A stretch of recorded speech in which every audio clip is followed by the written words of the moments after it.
initiative en tant qu'éditeur de jeux vidéo, nous avons décidé de le recommander aux plus de 16 ans. Je trouve qu'aujourd'hui, il y en a assez de ces jeux-là qui incitent à la violence. Aujourd'hui, je le confesse, je suis un petit peu chafouin. On passe des heures dans un jeu vidéo, on descend tout le monde, cool, c'est pas ça la vie. Un internaute nous fait remarquer que ce jeu reste quand même très violent et il n'a pas tort.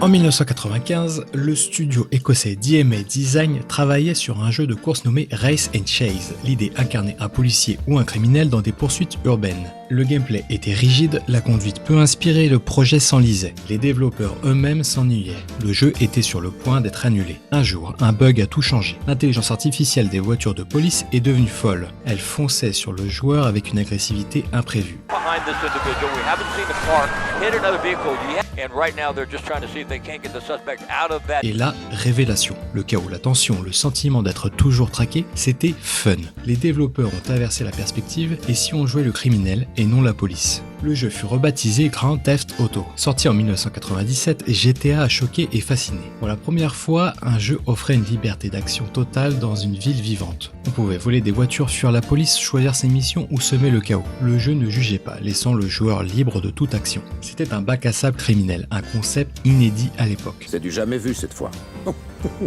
C'est du jamais vu cette fois.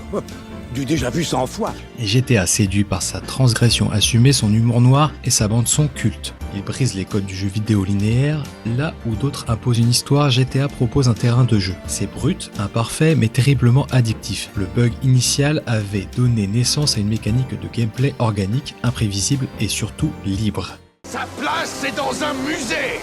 Oh shit, here we go again.